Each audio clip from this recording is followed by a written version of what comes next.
the inside story on the issues that affect you and your community. This is Local 12 Newsmakers. If you are a parent or grandparent, there's no place better to be than a preschool room filled with 3- and 4-year-olds, filled with the joyous sights and sounds of exploding human development. Good morning and welcome to Local 12 Newsmakers. I'm Dan Hurley. I have reserved these last 2 Sundays before the election for what I consider the most important races on November 8th. Next week, the Dennis Dieter's Denise Driehaus race for County Commissioner. This morning, issue 44, the proposed Cincinnati Public School levy. Here are the basics of the request. Issue 44 asks for new operating funds. This is not a renewal. The levy is for 7.93 mils of property tax. That would raise $48 million per year for the next 5 years. For property owners, whether residential or business, that means $278 for every $100,000 of property valuation. If passed, the assessment will appear on the 2017 tax bill. Proceeds from the levy are divided into 2 major parts. $33 million a year, or 69%, will go to the implementation of the district's strategic plan called Vision 2020, and $15 million, or 31%, will be devoted to a major expansion of quality early childhood opportunities for both offered directly by the Cincinnati Public Schools, but also community providers. That's the large dark blue wedge on the upper right. This portion of the proposal is frequently referred to as the preschool promise and has been developed over the last 4 years as a way to increase availability and quality of early childhood options in the district. It is the inclusion of the preschool promise that lifts issue 44 above simply a tax issue to the level of public policy. We will devote the entire program this morning to issue 44. To discuss this issue, I am joined this morning by Mary Ronan, the superintendent of Cincinnati Public Schools, Stephanie Byrd, the executive director of the United Way's Success by 6, a program devoted to supporting families with young children, especially in the area of increasing kindergarten readiness, and Cheryl Rose, who is the treasurer of the Strong Start, Strong Future campaign for issue 44, co-chair of the Cincinnati Preschool Promise, and a business leader locally here. Cheryl was also a member of the Leadership Cincinnati project team 4 years ago that coined the term preschool promise and formulated the original proposal, which was envisioned as a seat in a quality program for every child in the community. And here was one of the original seats with Cheryl's name right there. This was my present at graduation when the class finished. So anyway, welcome to Newsmakers. We're going to start out and focus on the non-preschool promise stuff just to get a lot of this. $33 million is devoted to the Cincinnati Public Schools and all that you're doing. On that pie chart, the 69% was actually broken up into other elements. Let me just ask you about a few. One is an expand and improve technology, about $8.7 million a year for the next 5 years. And part of that is, it says, is in response to state-required online testing, being able to do all of those tests. Any state money come with that? That's a new mandate, or is that something the schools have to come up with? No, good morning, Dan. And I do love the chair. That is fabulous. Isn't that great? My granddaughter says that all the time. But actually, before I start on the technology piece, I think it's just so important what you said. It's more than just a levy. We look at it as a historic opportunity to really invest in children, in families, in our community. And that's what it's about. It's a wonderful opportunity to do a major expansion of preschool and also support for a strong K-12 system, because we're looking long term. I mean, the benefits of this will be with children and families. We'll have an educated workforce. We'll have a strong economy locally, and really opportunity for all. In fact, Cheryl, I think you were saying that, business person that you are, you sort of focus on some of those economic impacts, right? Oh, absolutely. And the stewardship of when we're asking for public dollars to be invested, the stewardship level is incredibly high. And I think one of the things that has been distinctive and impressed me about this particular levy is the absolute depth of research that's gone on with both Parthenon on the CPS side and then RAND on the preschool promise side. So it's incredibly well researched and founded, but the return on investment for these public dollars is just astounding. And I can't imagine. Can you point to anything specific? Well, yeah, I mean, there are three basic ways that, I'll speak to the preschool side specifically, but there are three recipients of benefits from this public investment. The first is the obvious one, taxpayer dollars. So we know that for every taxpayer dollar invested, we get anywhere from $1.20 to $1.90 return. So you're getting a really nice return on that investment. Well, secondly, the recipient, the child that actually gets preschool, their earnings benefits in the future go anywhere from $2.73 to $5.30. We're talking multiples here. I'm an investment person, so for me to be able to, if I could give that kind of return to my clients, they'd be thrilled with me every day. But the third one that I think a lot of people don't realize is the economic development impacts of investing, that even if I didn't go to preschool, it's going to benefit me as a member of the community, because the equation is pretty simple. Quality preschool leads to more and better jobs in our community, which leads to higher per capita earnings for all of us. All right, let's get back to some of the specifics here. Okay, so the need for investment in new technology.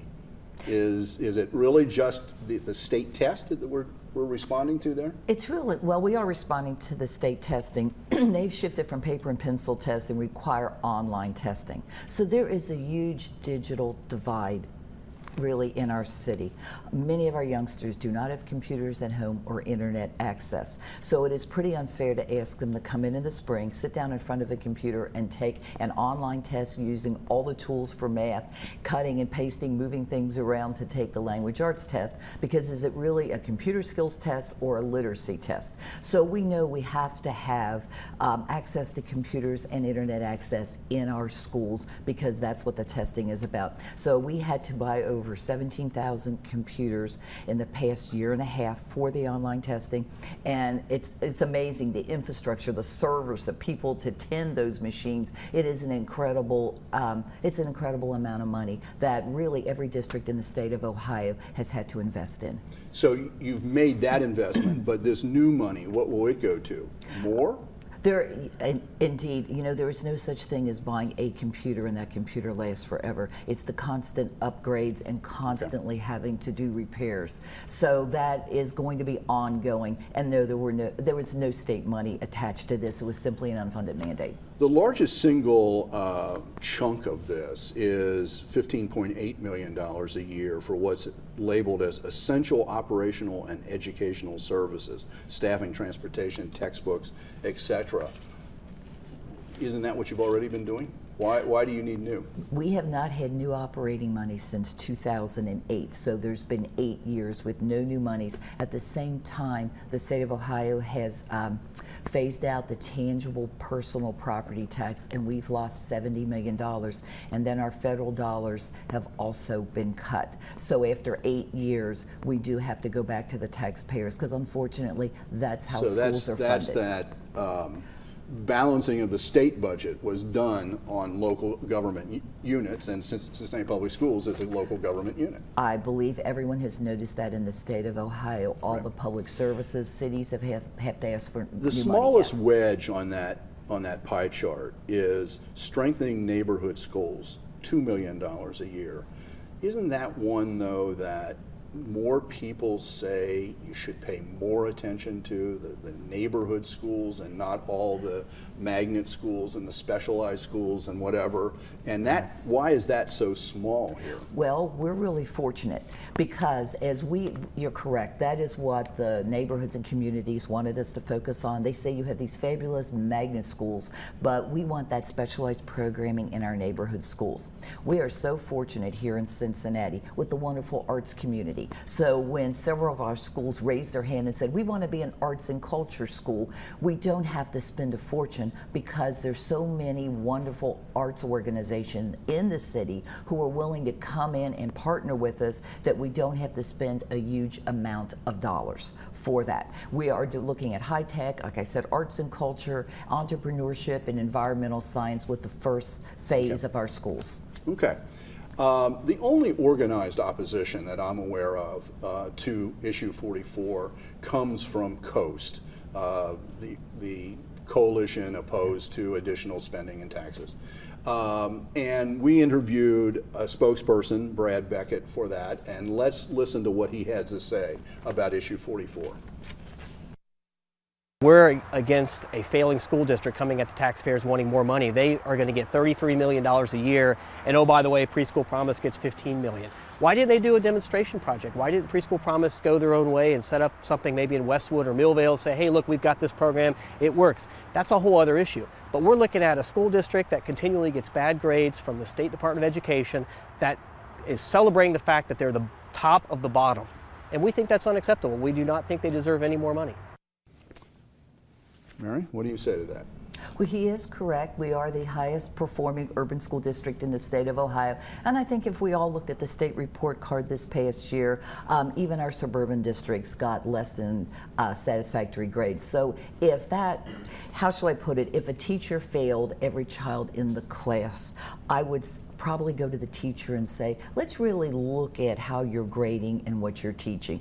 So it's just, we are all looking at the state of Ohio saying, how can every school district in the state of Ohio get these failing grades? Maybe we need to reassess what you're really looking at and how you're doing all these calculations. I want to, Stephanie, get you involved in this. Sure. Part of that comment from Brad was that why didn't the Preschool Promise go off, do a demonstration project and prove that this works before coming to the taxpayers for dollars? It's a great question. We were very fortunate back in 2008 to launch what was called the Winning Beginnings campaign. That allowed us to raise about $10 million over a 3-year period to scale up the things that we know work and to also do some innovations around what we thought might work. In that, we purchased a data system that allowed us to begin to track more specifically how children were doing as they left preschool programs of all types and entered into Cincinnati Public Schools kindergarten. And through that, we were able to show that kids who were in high quality programs do well. At that time, it was the Kindergarten Readiness Assessment for Literacy. And we felt that the evidence from that was significant and sufficient to then turn to the public to say, how do we make sure that more children have access to these programs? And so, in fact, while we wanted to demonstrate what was working, we also knew that at the end of that, we needed to have public policy in place to really scale up the things that were evident from that data. So your argument is that there are already programs out there that are high quality. Absolutely. And you could track the difference between the results of those. That's exactly right. Cheryl, your project team too looked at around the country. It's not like this is new for Cincinnati, but this isn't new for the nation, right? Not at all. I mean, Denver was a trendsetter really in the area. Boston, and we could name just a number of cities. State of Oklahoma? You've got it, state of Oklahoma. Because the reality is we see that value, back to the value of the investing in quality preschool leads to better K through 12 experience. We get these kids prepared to be able to hold jobs. Okay. Stephanie, how many children, if this passes, yes. $15 million a year, how many children will be able to be engaged, and we'll talk about quality as we go on here, but quantity first. How many children will be able to be helped here? Sure. So we have about 9,000 3- and 4-year-olds in the school district. And in that we have about 7,000 slots or seats for young children. There's one. So we don't expect that we'll ever get 100% of children in a program. Parents' choice will allow them to make those decisions.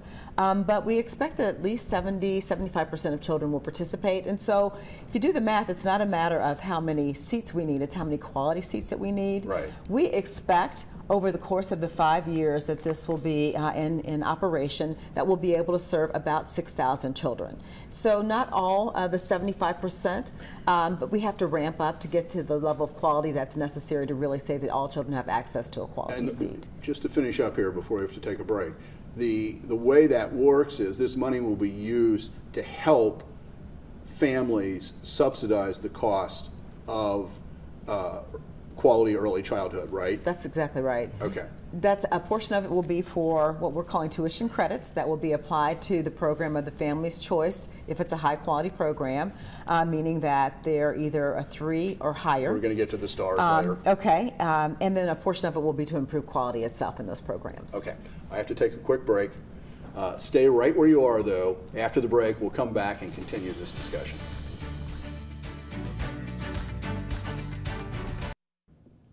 One of the drivers of early childhood education in the last 30 years is the explosion of middle and upper class women who work outside their homes. But the need for preschools and nurseries is long-standing. Poor women have always had to work outside the home and needed nurseries and daycares like the St. Xavier Day Nursery in the basement of the church run by the Sisters of Notre Dame back in the late 20s and the early 30s.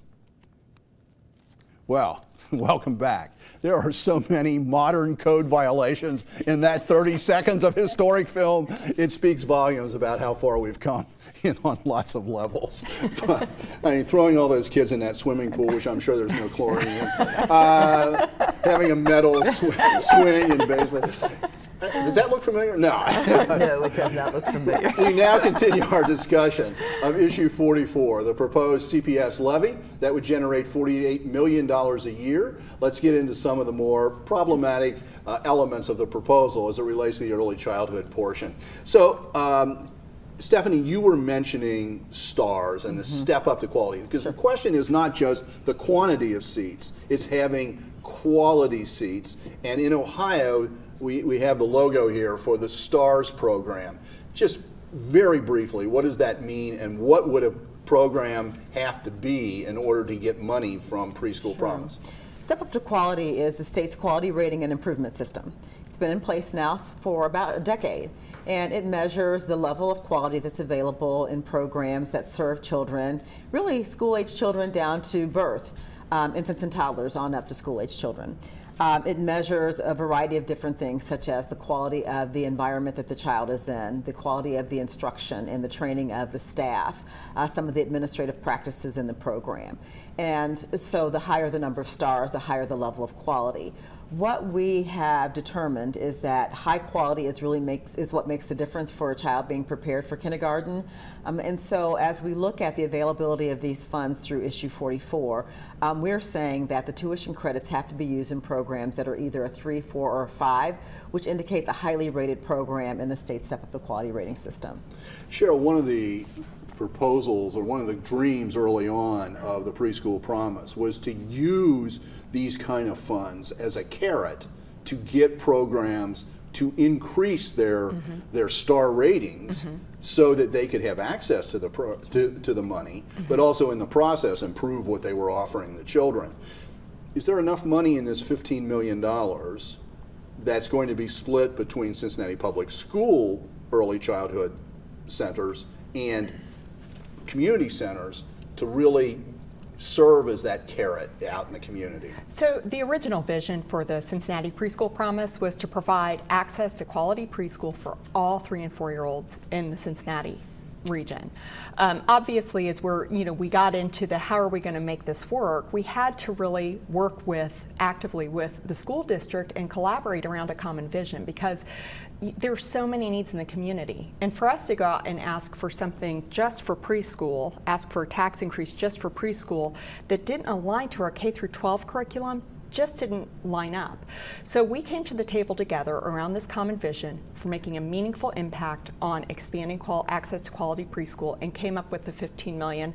I think originally to get 100% of the way there, we would have been at maybe $28 million.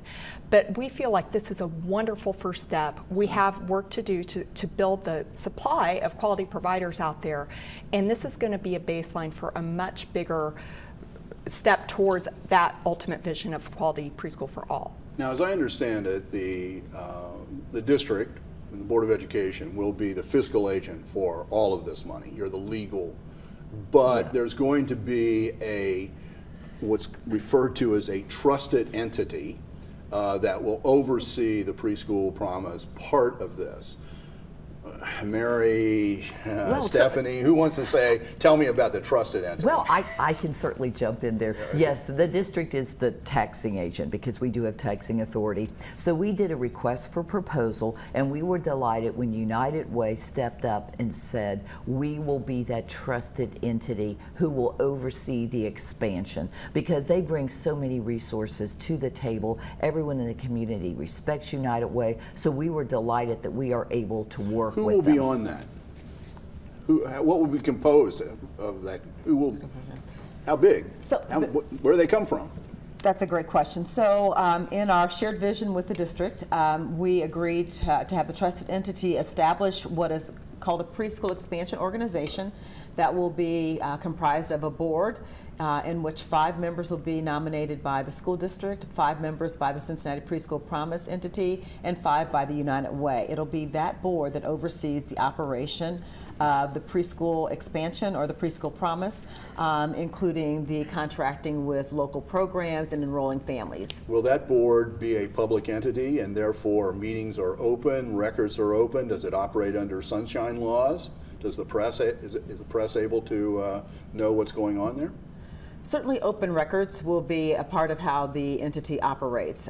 We are kind of quasi-public because of it being housed under United Way, and are trying to figure out exactly how much we're required to do versus willing to do, given that it's not a public entity exactly. But we certainly believe that transparency in how this entity operates is absolutely critical, and will be certainly open to making sure that the records that need to be available are available, and where the public wants to be engaged, they can be engaged. And it might be helpful to note that, you know, as we constructed this program, we really wanted this board to reflect the community and the spirit of the community. So as a guiding principle for us, transparency was key, and making sure that representatives in this preschool expansion board represent the community at large.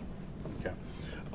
Real practical question. A lot of people who have children in early childhood settings, my granddaughter, it's because the parents work full-time. As I read your website and the early childhood programs that you run already, it says that you align with the district's school year calendar. What happens during those 10 weeks of summer break, 2 weeks of Christmas break, week of spring break? Do these centers stay open? No, the centers in Cincinnati Public Schools do not stay open, which is one of the reasons why we knew we needed to partner with a lot of private entities who actually provide those services. So children would have to, parents would have to find alternative places for those breaks? Well, oftentimes there's other children in the family, so during the summertime I think it's older brothers and sisters watching the younger children, but that is an issue just nationwide for child care in this country. We really don't have a system that provides that. Okay. How does all of this relate to the Childhood Poverty Collaborative, which there's a major meeting this weekend. We're taping this on Friday. The meeting takes place on Saturday. This is airing on Sunday. So I don't know exactly what they're going to say, but how does this proposal in its entirety and the preschool promise part relate to that? I think everyone realizes this is one of the ways to break out of that cycle of poverty, because we know 40% of our children do not come prepared for kindergarten. And as I watch that footage from the 1920s, you know, the curriculum from first grade's been pushed down to kindergarten. What we used to teach in kindergarten is now in preschool because of all the testing and the third grade guarantee. So it truly is just very different in terms of how we view that. And when you have a district where 74% of the children are live in poverty, and over 20% of our children are special needs, getting those children off to the right start is just so important, and it's incredibly valuable for our poorest children in the community. The other thing I would mention, and you mentioned yourself, with the number of women who have to be in the workforce, who rely on a job in order to sustain themselves and their families, we have to have more quality programming available so that while they're in the workforce, their children aren't necessarily just being cared for, they're being cared for in a setting that's going to get them ready for kindergarten. We cannot separate the two. Being in the workforce and having your child in a quality program work hand in hand, and so it supports that family as a whole. I want to thank all of you for being here this morning, and I want to make sure people can read into more details as we go along here. So to read more about the issue, go to strongfuture.com. To read about the Coast opposition, go to coast-usa.blogspot.com. Whether you are voting early on November the 8th or you're voting anytime, I'll bet there are down ballot issues and races that you're not sure about. All the Newsmakers interviews from this cycle are online. Everything from the Children's Levy and the Great Parks Levy to the 33rd Ohio House race to the race for Hamilton County Clerk to the Covington Mayor's race, the U.S. Congressional race, and the U.S. Senate race in Kentucky. Check them all out on Newsmakers on the local12.com page. Have a good week.